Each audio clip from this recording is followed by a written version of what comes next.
Qasiila dibachuun faayidaan isaa maali? Akkam jirtu lammii koo nagaa keessanii an Dr. Salaam Tafariin jedhama. Ogeettii fayyaati.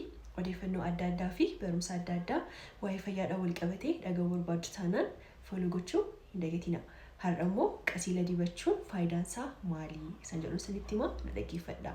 Egaa qasiila keessa vaayitaaminoota adda addaatu jira. Vaayitaamiin C jira, vaayitaamiin E jira. Akkasumas albuudinii ziink jedhamu jira. Kana jechuun qasiilli antibaakteeriyaaliidha, anti-inflaamaatooriidha, anti-agingidha. Anti-aging jechuun gogaan keenya akka umrii malee hin dulloomneef ni gargaara. Sababiin isaas vaayitaamiin C hedduu of keessaa qaba waan ta'eef jechuudha.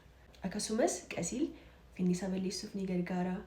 Gogaa aduudhaan miidhame sirreessuuf ni gargaara. Akkasumas dark spot yookaan waan gugurraacha gogaa keenya irra jiru hamma danda'ame hir'isuuf ni gargaara. Akkasumas qasiilli rifeensa keenyaaf akka naachuraal shaampoo yookaan akka saamunaa uumamaatti nu gargaara. Akkaataan fayyadama isaa qasiila yeroo fayyadamtan akka saamunaatti yookaan akka kiliinzariitti fayyadamuu dandeessu, akka fees maaskiitti fayyadamuu dandeessu. Akka saamunaatti yeroo fayyadamtan maal gootu?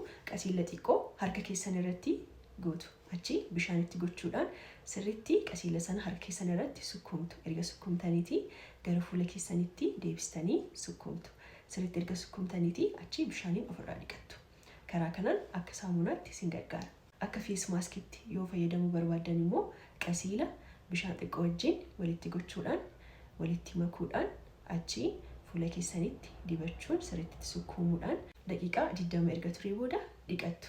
Nidhuma qasiilli akka shaampootti yookaan akka saamunaa uumamaatti nu gargaara. Isa yeroo fayyadamtan qasiilaaf bishaan walitti makuudhaan yoo meeshaa dakuu qabaattan osoo daaktanii gaariidha. Yoo hin qabaanne garuu akkasumatti walitti makuudhaan rifeensa keessanitti dibattu. Erga dibattaniitii sirriitti sukkuumuudhaan daqiiqaa 20 ofirra tursiistanii achi dhiqattu. Karaa kanaan qasiila fayyadamuu dandeessu. Egaa yeroo faayidaa qasiilaa isinitti himu qorannoo adda addaa wajjin wal qabsiiseedha. Yoo qasiila barbaaddanii ana bilbiluu dandeessu. Bilbilli kaas jala jira. Karaa kanaan mana keessan keessatti fayyaa keessaniif bareedina keessan eeguu dandeessu. Waan dhaggeeffataniif galatooma.